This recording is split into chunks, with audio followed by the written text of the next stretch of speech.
Olá, tudo bem? Eu sou o professor Cláudio Azevedo.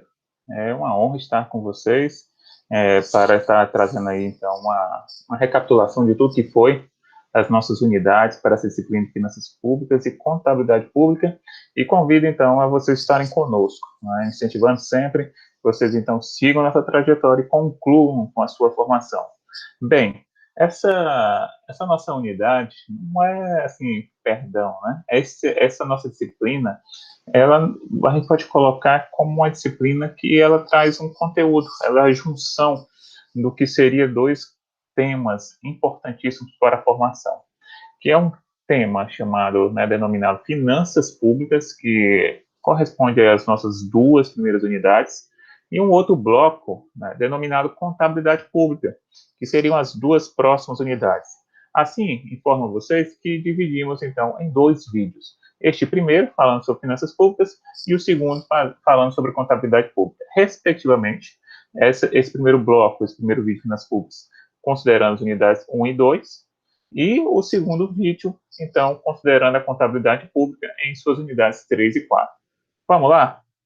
Então, seguindo, turma, a gente tem aí basicamente nessa primeira gravação, nesse primeiro vídeo aqui, a gente tem aqui falando sobre temas como é organizado o Estado brasileiro, aspectos como orçamento, receita e despesa. No segundo vídeo, falará sobre contabilidade, né, sobre as suas demonstrações, sobre a legislação aplicada, sobre a lei da responsabilidade fiscal. Assim, vai ser dado uma ênfase, então, para a lei de responsabilidade fiscal, o seu impacto, tá?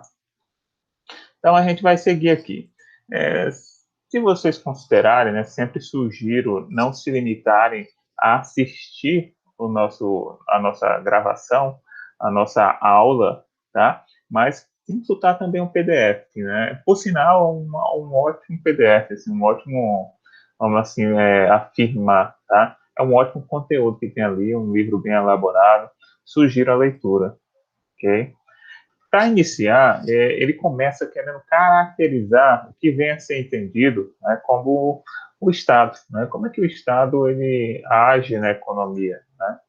Qual é o comportamento do Estado? Qual é o impacto do Estado sobre a economia, né? Sobre as decisões, sobre o cotidiano, ok?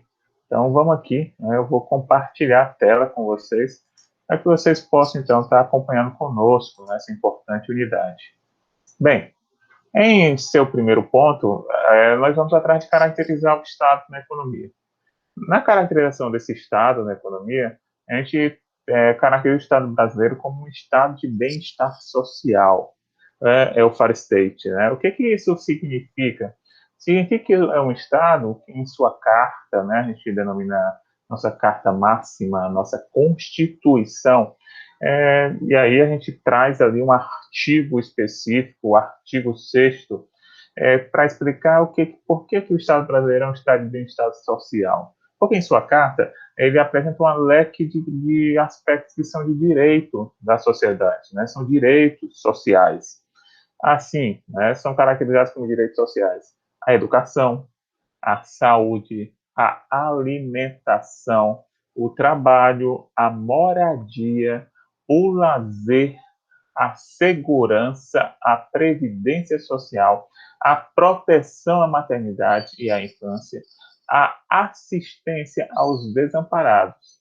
Bem, como vocês observaram, só em esse artigo 6º aí, vocês então já observam a quantidade de garantias que o Estado, reticências, né, deve entregar. Então, o Estado ele tem aí uma grande responsabilidade.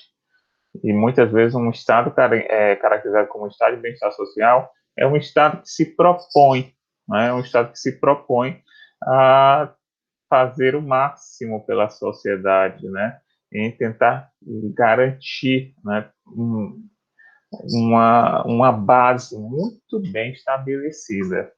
No entanto, se o mesmo se propõe a entregar tanto, certamente haverá uma consequência, uma contrapartida. E essa contrapartida são os impostos, por exemplo. Então, se o Estado ele te promete tanto, tu vai ter que pagar algo, né, que é equivalente. Não é por acaso que muitos, quando vão atrás de fazer os seus levantamentos, seus estudos, dizem que se for levantar todas as contribuições que o brasileiro paga, isso pode levar a mais de, vamos dizer assim, você ficaria trabalhando. Ai, desculpa. Você trabalharia ali em torno de 5 meses.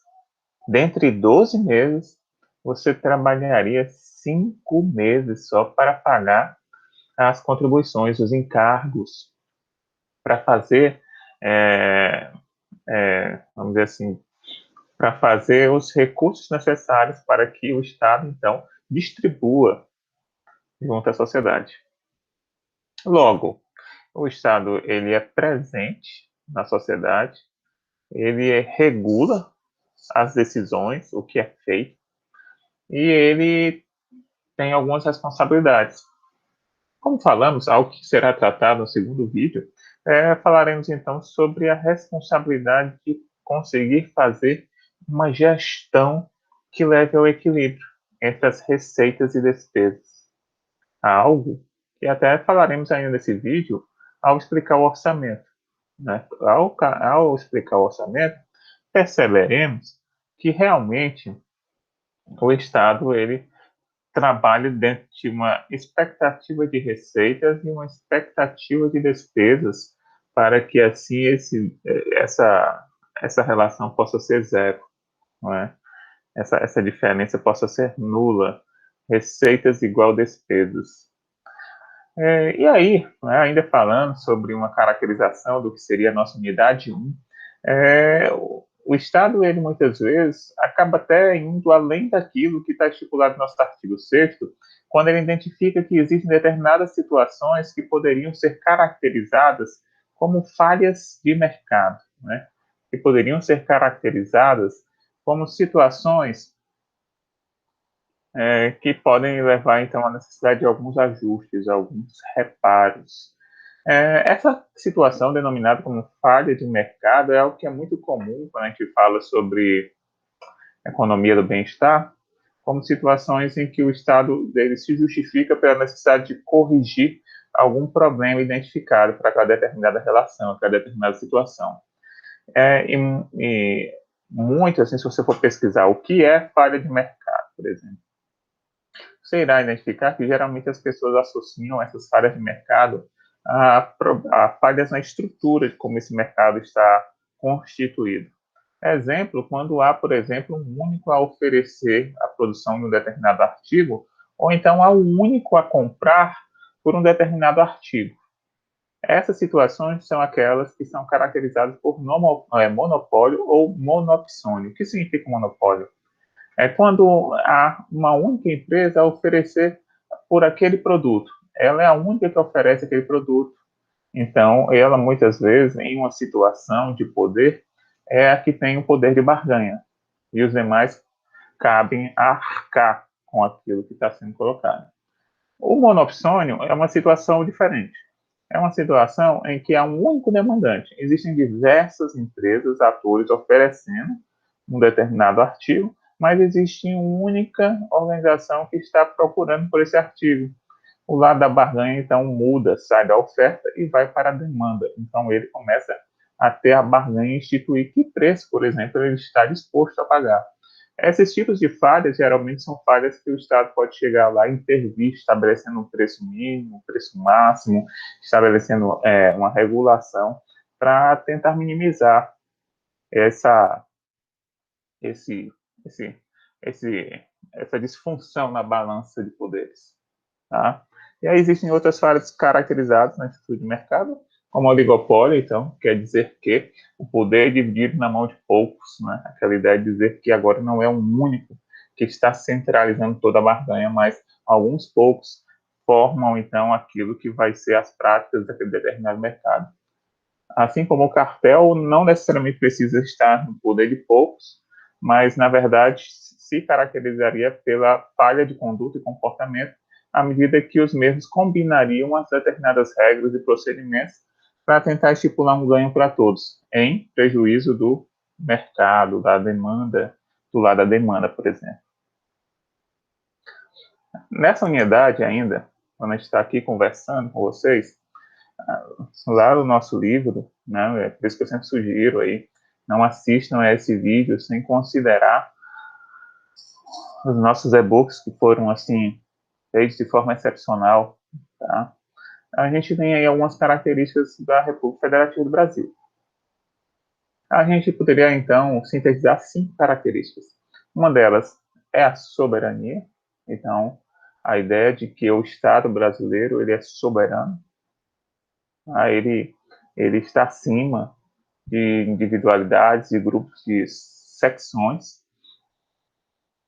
Outro ponto, como fundamento, é a cidadania. Então, garantir às pessoas a possibilidade de expressar a sua opinião, de tomarem decisões, de elegerem representantes.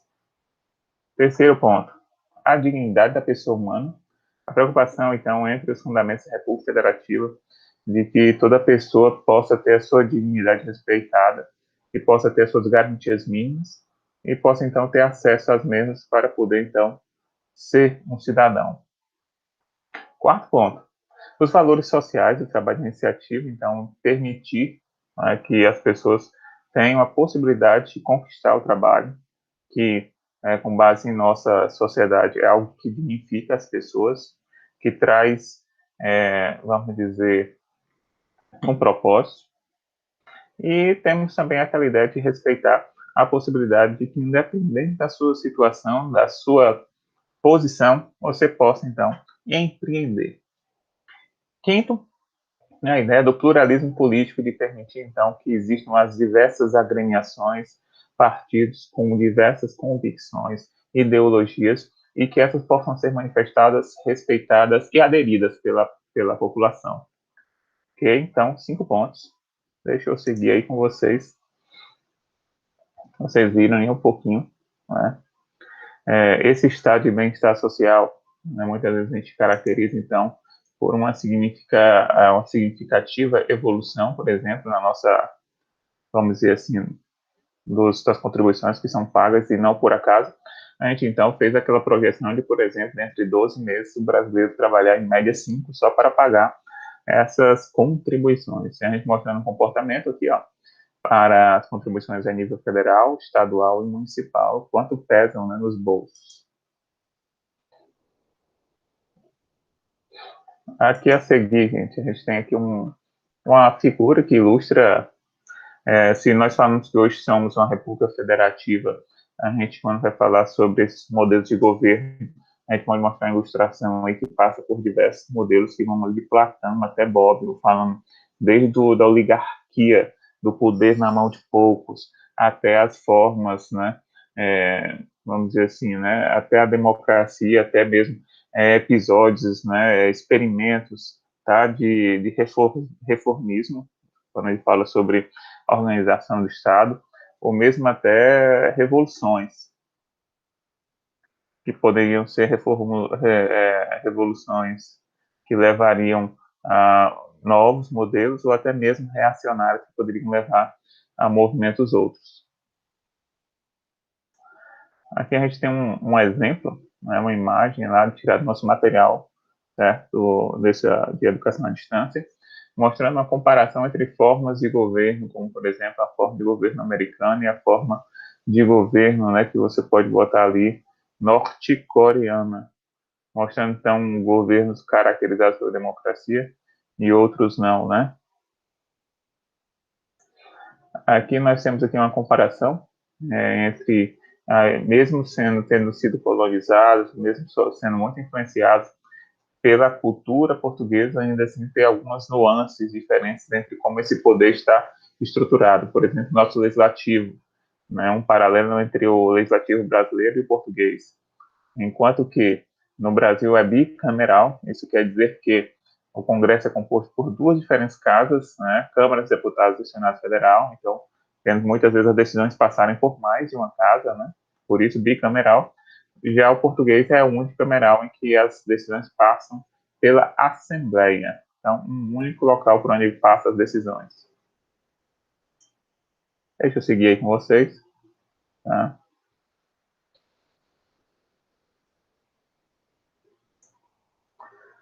Aqui a gente repete, né, com vocês, então, essa reflexão sobre o artigo 6º.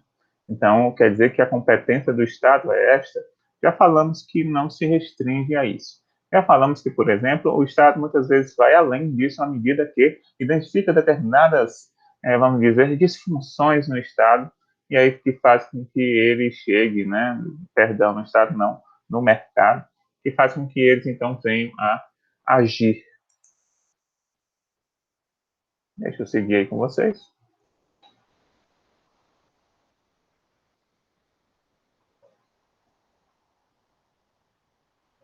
Vamos chegar agora, gente, no nosso, o que seria nossa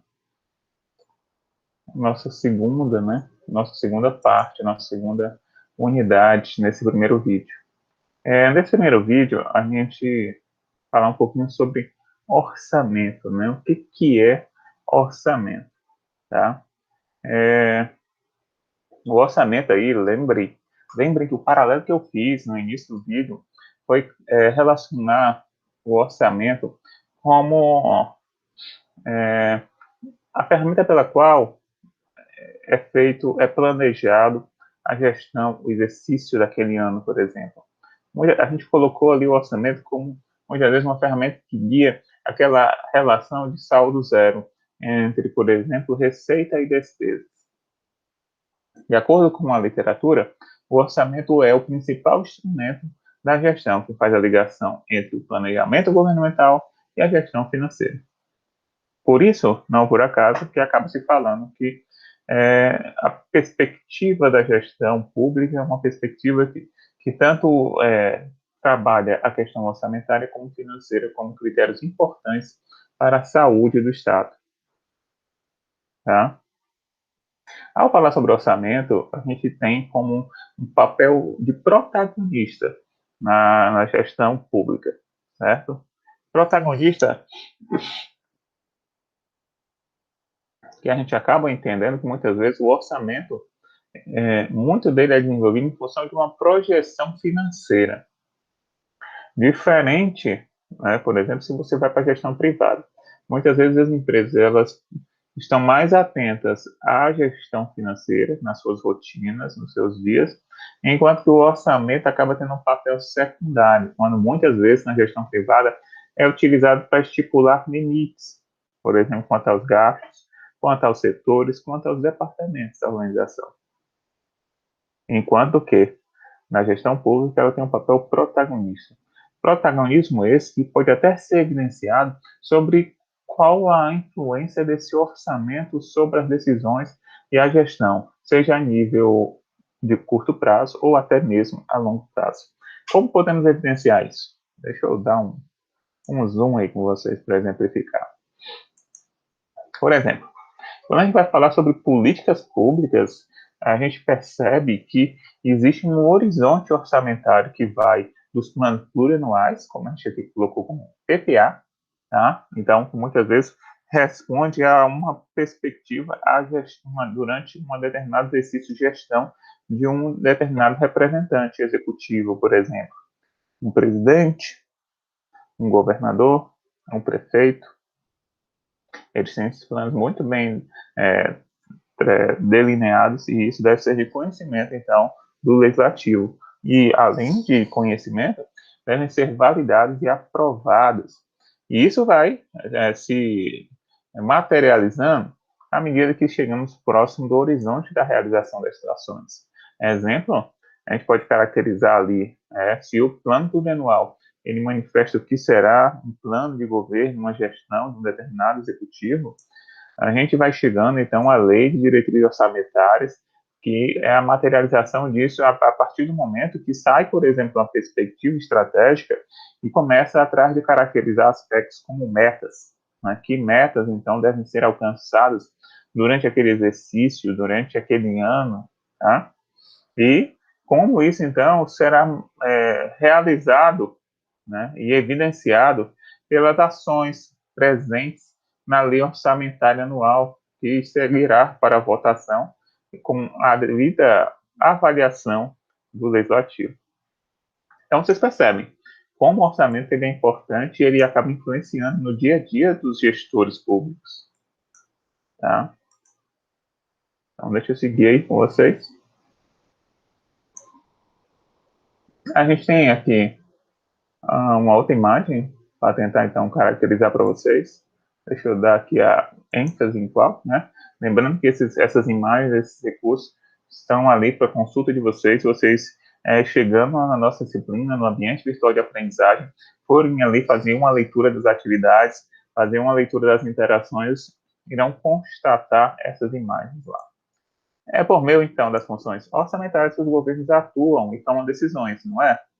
Então, a gente falou aqui que, basicamente, eles tomam decisões com expectativas a alocar, né, utilização de recursos, a expectativa de distribuir, então, conseguir trazer um emprego dos recursos econômicos e fazer com que isso atinja as diversas classes, os diversos grupos, estabilizar, tentar, então, fazer com que essas disfunções, essas discrepâncias entre regiões, por exemplo, do país, sejam amenizadas. Então, basicamente, a gente caracteriza como 3 papéis, então, do orçamento. Um papel de alocar, de distribuir, e outro de estabilizar. São 3. Deixa eu seguir aí com vocês.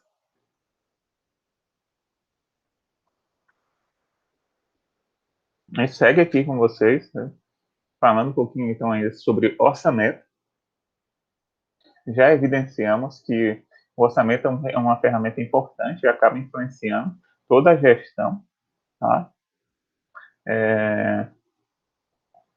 No mais, a gente pode colocar aqui que o orçamento ele tem um fluxo, né, que a gente caracterizou aqui como um fluxo orçamentário. Tá? A gente caracteriza esse fluxo orçamentário aí, constituído por 4 etapas. Etapas que vão desde a elaboração, a sua respectiva aprovação, vamos dizer assim, o gestor executivo, então, elabora um plano de governo em que ele quer executar durante aqueles 4 anos. O mesmo terá que, então, expor esse plano para o legislativo. Esses terão, então, fazer um parecer. E assim, né, dependendo do parecer deles, irá, então, competir ao gestor executar, então, essas ações para que as mesmas, então, tragam os resultados esperados. Mas sem esquecer que haverá controles durante todo o horizonte, no longo prazo ou curto prazo, para garantir, então, que aquelas ações cumpram com seu propósito e tenham, então, a sua veridicidade. Seguindo, é importante destacar algo até mesmo que vai nos levar à discussão sobre o porquê que essa situação de equilíbrio, muitas vezes, ela acaba não ocorrendo. Por que a gente vai, então, no segundo vídeo, dar tanto destaque à responsabilidade fiscal? É porque, muitas vezes, os gestores anteriores não cumpriram, então, com essa expectativa de relação nula, né? Ou seja, de que a receita seja igual às suas despesas, né? E de preferência que as despesas nunca superem as suas receitas. Então, a gente tem aqui alguns conceitos, como de déficit e dívida. Lembre que eu acho algo que é muito comum quando a gente está falando sobre déficit, é lembrar sobre as metas de governo, né? Por exemplo, quando você chega ali no Executivo Federal, muitas vezes se tem a meta de ter um superávit primário, um mínimo que se espera. Isso significa, então, que a relação, por exemplo, da sua balança é uma relação em que o saldo vai ser superavitário, que então, por exemplo, o que você exportou em valor será superior ao que você importou em valor. E isso gerando, então, um saldo positivo. No entanto, apesar de estabelecermos essa expectativa de superávit primário, isso não significa que as contas do governo irão bater, né? Eu digo quando bater, quando fechar elas, quer dizer que o governo, então, foi positivo, ele gerou mais do que gastou. Até porque, após essa balança externa bater, isso não significa que a gente não tenha um passivo de exercícios anteriores que possa, então, acabar influenciando e até mesmo determinando o o resultado de nossa balança. Exemplo, qual passivo que temos de dívida pública, por exemplo? O quanto de juros que deve ser pago anualmente para continuar amortizando aquele valor a dever. Então, muitas vezes, apesar de ter um superávit primário, quando passamos para as contas públicas, acabamos por observar que muitas vezes não conseguimos o superávit necessário para responder aos juros da dívida, por exemplo. Então, por isso que essa é uma discussão ao falar sobre déficit. Dívida, né, a gente pode trazer alguns outros pontos, alguns outros cálculos, mas que não convém, né, muitas vezes a gente falar aqui nesse momento. Deixa eu saltar aqui com vocês.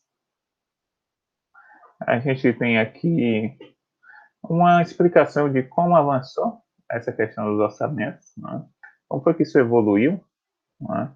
No passado ali, a gente traz ali para os anos 50, por exemplo, a gente tinha a ideia de que o orçamento era útil para versar sobre necessidade de investimento, mas não era um limitador, ele podia ser uma base e poderia ser suplementado para alcançar, então, as metas estipuladas, e muitas vezes, então, acabava que essas metas, para serem cumpridas, poderiam levar a tomadas de empréstimo, por exemplo, para a realização, então, daquela obra, daquele resultado. Isso foi um ponto que gerou muitas críticas e problemas, porque era muito fácil para o Estado chegar e dizer assim, coloquei uma meta, e aí inventava-se uma receita que não era alcançada, e ainda assim seguia-se para o alvo, para o alcance da meta, tomando os recursos diversos para que isso acontecesse. Quando seria, né? Quando ia ser observado, checava-se que muitas vezes o valor tomado foi muito superior ao orçamento inicial para a realização daquela obra, gerando então um estado deficitário e gerando então um rombo nas contas públicas que acabava repercutindo uma série de problemas anos depois. Depois a gente diz que avançou essa concepção de orçamento para um planejamento orçamento, com um melhor detalhamento, uma melhor racionalização, né, e uma melhor compreensão das restrições para não levar a gastos absolutos. Depois avança-se para uma perspectiva de orçamento-programa.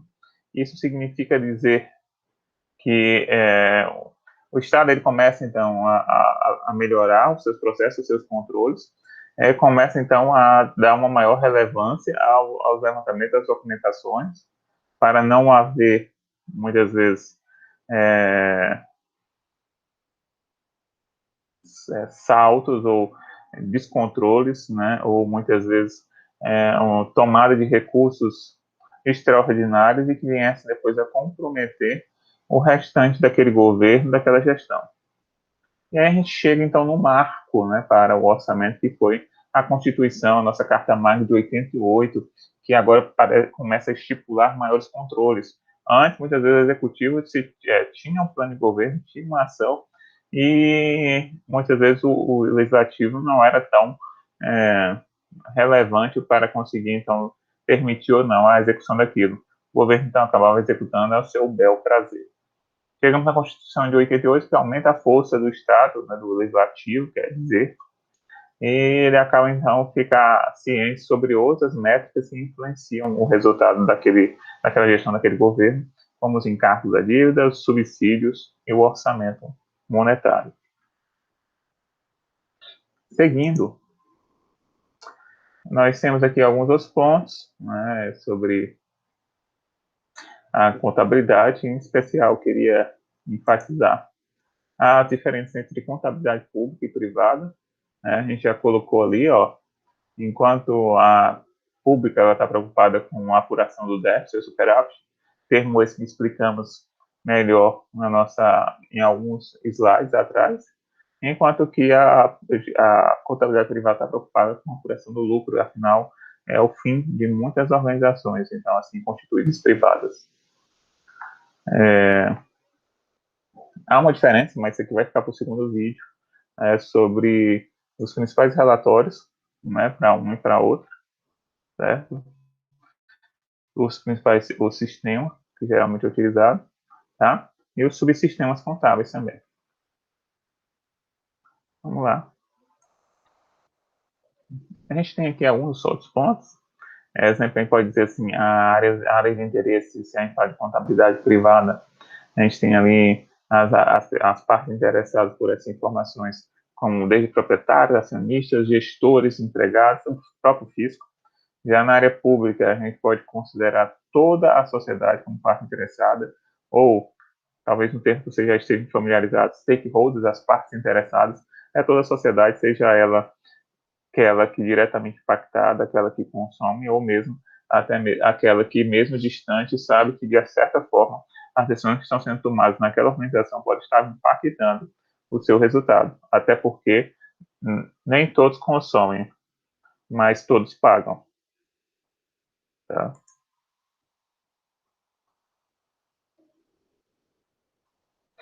Deixa eu avançar com vocês aqui. Bem, um outro ponto ainda nessa unidade que a gente pode seguir falando com vocês é o aspecto do que é receita e o que é despesa, tá? É importante aí, gente, ao falar sobre isso, né, deixa eu seguir aqui nessa página com vocês, né, afirmar que nessa unidade ainda a gente está falando sobre receita e despesa como pontos importantes para a determinação das organizações. Mas como isso deve funcionar para as organizações? Quais são os resultados que isso pode gerar para o Estado? Né? Pensem comigo. Se a gente colocou aí uma ideia da predominância, né, que a gente colocou ali, do papel do Estado sobre a economia e sobre a evolução da perspectiva, né, a gente coloca assim, a evolução da perspectiva do orçamento. Lembra que a gente falou que uma das coisas que chegou ali e influenciou determinantemente a gestão do Estado foi a Carta de 1988. Ela colocou assim, né? Ela colocou então assim maiores controles e a sociedade ela vai de controle em controle tentando melhorar essas garantias. Tá? Vamos aqui. Deixa eu colocar aqui o slide para vocês de volta e a gente segue então com essa explicação desses avanços. Vamos aqui. Então, a gente já falou um pouquinho, né? Falamos então que o orçamento é uma ferramenta importante. A gente até colocou um texto aqui tentando explicar, né, as definições, ali trazendo do dicionário, Ferreira.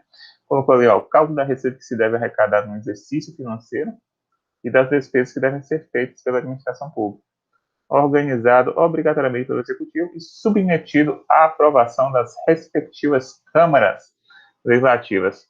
Ou seja, o orçamento é importante e é no mesmo que se faz as projeções sobre o que será gerado de receita e o que será gerado, então, de despesa.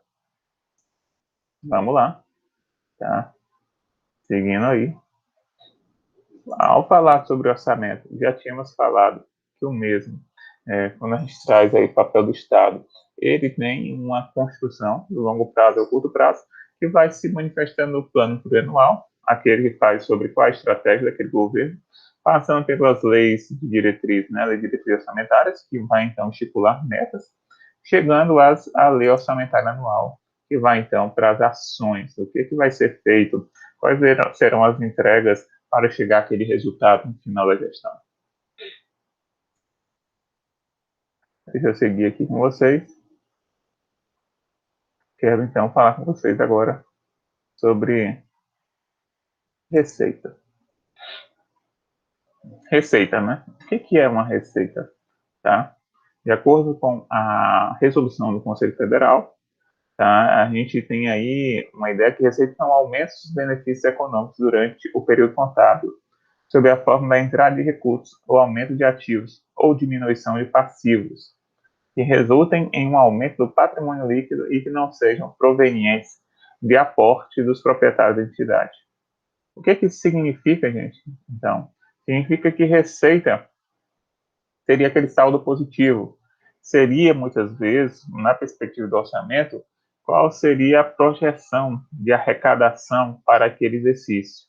Então, muitas vezes, o orçamento ele trabalha considerando que tem uma projeção de arrecadação de receitas que irão, então, conseguir, né, durante aquele exercício, para que assim estipule despesas que consigam contrabalancear as receitas que serão geradas para aquele resultado. E aí você pode chegar e perguntar, professor, mas quais seriam então as fontes de receita? Tá? Aqui a gente pode falar que existem receitas que são colocadas como receitas orçamentárias e extra-orçamentárias. No entanto, aqui, tanto para receita como despesa, focaremos na perspectiva orçamentária, visto que colocamos um papel importante para o orçamento. Bem, exemplos aí que a gente pode botar dentro da lei orçamentária, fontes de receita, como, por exemplo, tributos, patrimônio, operação de crédito, transferência de capital corrente, entre outros. Ainda aqui, quando a gente vai trazer uma abordagem, né, de acordo, vocês vão observar aqui no segundo vídeo, até mesmo nesse a gente já está introduzindo, como uma lei importante de orientação, a lei número 4.320/64. E aí, então, fala sobre como, então, classifica essas receitas quanto às suas categorias econômicas. Poderíamos colocar, então, como receitas correntes, né, aquelas receitas, por exemplo, aí as fontes, como a gente falou, receita tributária, contribuição patrimonial, agropecuária, industrial, de serviços, né? Bem, basicamente, recursos financeiros recebidos de outras pessoas de direito público ou privado. Ainda temos as receitas de capital, que são provenientes da realização, né, de recursos financeiros oriundos de constituição de dívidas, por exemplo. Tá? Mas vamos focar aqui nas receitas correntes. Falando sobre receitas correntes, poderíamos citar, né, deixa eu pegar aqui o nosso apontador, receita tributária, receita de contribuições, receita patrimonial, receita agropecuária, receita industrial, receita de serviços, de transferências correntes, bem, diversas outras receitas. Né? A gente só está aqui querendo responder a essa dúvida que pode ter surgido. Né? Quais seriam essas fontes de receita? Falamos de receitas correntes e capital, e estamos enfatizando agora nas receitas correntes. Né? Lembrando que à frente a gente vai mostrar aqui uma figura que ilustra bem, então, como é que a gente pode enxergar como essas receitas, né, elas se caracterizam. Deixa eu exemplificar. Olha, a gente tem aqui, por exemplo, algumas fontes de receita, como tributos, né? Esses tributos podem ser impostos, taxas, contribuição de melhoria, né? A gente está falando, então, de uma receita tributária que está dentro da receita corrente, que é uma receita orçamentária. Tá vendo aí a construção? A gente tem aqui, ó, receitas orçamentárias, né? A gente falou que tinha receita orçamentária e extra-orçamentária. A gente tem ali dentro de receita orçamentária, receitas correntes de capital. Aí a gente pegou aqui a receita corrente, aí pegamos dentro das receitas correntes a receita tributária, e aí estamos mostrando, então, alguns tributos. Impostos, taxas e contribuições de melhoria, por exemplo. Tá? Geralmente os tributos aqui são mais lembrados como fonte de receita. Seguindo aí com vocês, nós temos aqui um ponto. Quero capturar com vocês, então, um pouquinho desse desenho. Olha como é que tá, como é que eu consigo, então, enxergar, né, esses aspectos. Tá? Deixa eu seguir com vocês. Fizemos essa representação, quero chegar com vocês aqui. Bom, olha essa representação. Eu tinha feito aquele mapinha com vocês, né? Fiz ali, mentalizando com vocês. Está aqui a figura que ilustra. Ó, temos receita orçamentária, dentro da orçamentária temos corrente e capital, e dentro da corrente, que era a gente está falando, a gente falou da tributária, demos ênfase, então, aos tributos, né? E aí falamos ali de alguns. Então, ainda tem diversas outras aí, né? Teria que dar um zoom para vocês verem, né? Deixa eu dar um zoom aqui, ó. Dentro da receita corrente, ó, receita tributária, de contribuições, patrimonial, agropecuária. Dentro da de capital, operação de crédito, alienação de bens, diversas outras. Aqui, a gente trouxe, lembrando que essa classificação de receita, a gente fez uma classificação pelas categorias econômicas, tá? Mas teriam outras caracterizações aí, ó. Receita pública, receita orçamentária pela classificação econômica, receita orçamentária pela classificação por grupos, pela afetação em patrimônio, pela coercitividade. Vejam, né? E uma coisa muito comum também, que vocês terão que se familiarizar, é com a questão aqui da codificação, né? Como é que está aí essa codificação para entender, então, se eu vou lá numa planilha, olhar, então, por exemplo, a natureza daquela receita, e aí você vê que está codificada. Olha, a codificação vai dizer na posição, né? Pela sua posição, ela vai estar dando uma resposta. Por exemplo, primeira posição, quanto à categoria, segunda posição, quanto à origem, terceira, quanto à espécie, quarta, a rúbrica, e aí por aí vai, né? Então, quer dizer que se você pega ali um código, por exemplo, 111, 204, 10, significa que é uma receita corrente, tá? Essa receita corrente aqui, ó, aí botou receita corrente aí ela é tributária, ela é adquirida de impostos, é um imposto sobre a circulação de patrimônio e renda, e é um imposto sobre a renda e provento de qualquer natureza, sobre a pessoa física, tá? Então, ali alguns exemplos, ó, explicando o que é cada um deles, como tá ali com vocês mesmo. Para a gente concluir essa nossa unidade aqui, esse nosso vídeo, a gente vai falar sobre um último bloco. Ó. Iniciamos falando sobre a organização do Estado, seguimos falando sobre a importância do orçamento, falamos sobre receita e agora a gente está concluindo com as despesas. Despesa é algo que a gente não queria, né, que o Estado fizesse. Até porque vocês, como a gente conversou no início, passamos 5 meses só para pagar então isso, tá? Mas faz parte. Então, despesas públicas é um conjunto de expedientes do Estado ou de outra pessoa de direito público. Perfeito, trouxemos só esse trecho, eu deixei só o grifo aqui em amarelo. Para dar ênfase a isso daí, são os dispêndios do Estado, né? Ou de administração direta, de alguns órgãos, né, que estão dentro ali daquele aparato do Estado, tá? Aqui, a gente já trouxe, foi direto, né, classificações, ó. O Estado pode ser classificado por esfera, pode ser uma classificação institucional, pode ser uma classificação funcional, pode ser classificado quanto a sua estrutura programática, tá? E por aí vai.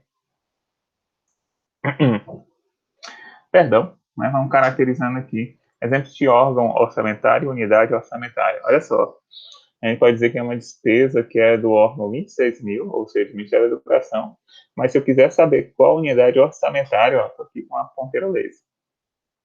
É o 26.277, quer dizer, então, que é uma despesa relacionada ao Ministério da Educação, mas tendo como unidade orçamentária, então, aquele orçamento relacionado à Universidade Federal de Ouro Preto.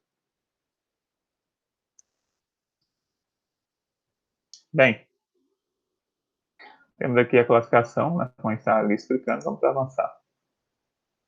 Bem, quando a gente vai atrás, então, de caracterizar essa despesa orçamentária, vocês viram, a gente vai falando da esfera orçamentária, a ênfase da nossa unidade, classificação institucional, né? Qual é, então, quem faz parte dessa unidade orçamentária, tá? Que ali a gente, ó, é orçamentária do Ministério da Educação, mas ela é relacionada à universidade, por exemplo, de Ouro Preto, né? Federal de Ouro Preto. E aí vai dizendo assim, certo, mas eu quero um maior nível de detalhamento. Qual é o programa, não é? Qual é esse orçamento dentro dessa universidade vai ser associada a que ação, tá? E aí a gente vai mostrando, então, a codificação para que a gente compreenda melhor por que chega até aquele ponto ali, né? E isso, o que isso significa, gente? Uma melhoria dos controles para o analista, né? A pessoa que está ali analisando, fazendo um parecer, tem uma melhor garantia daquela, de como foi feita a versação daquele recurso, ok? Então, assim, a gente coloca aí alguns aspectos que podem estar influenciando, né, a despesa orçamentária. Colocamos até novamente essa explicação do código, né, como é que esse código ele pode significar, quando você associa lendo numa planilha, o que aquele código pode estar comunicando para você, né? As posições, né, esses dígitos, tá?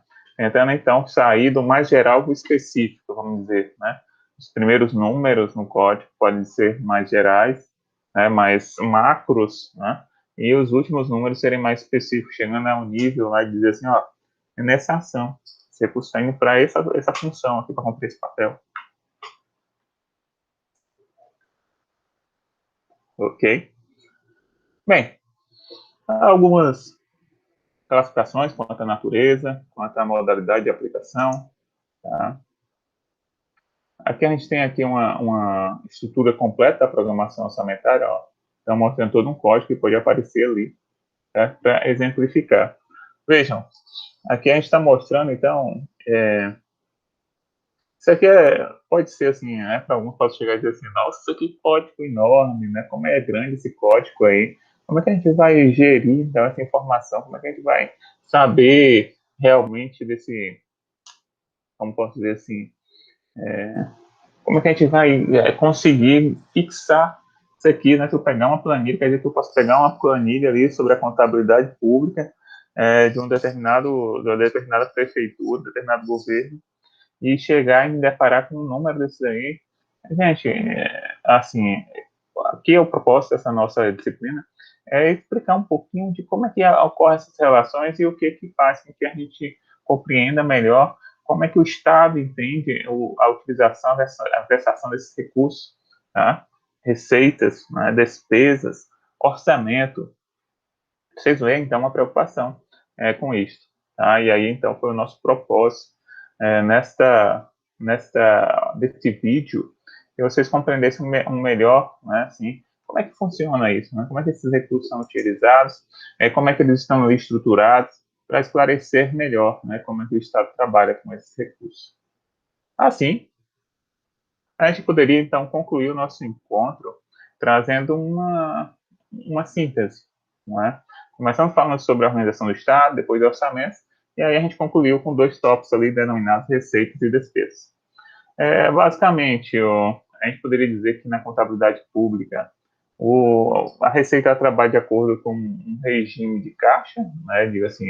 Diga-se, não um enfoque orçamentário, dizer assim, olha, eu tenho uma projeção de arrecadar aquele recurso, e à medida que aquele recurso ele é arrecadado, pois estimamos, ele então será gerado, será utilizado para responder, né, com uma determinadas despesas.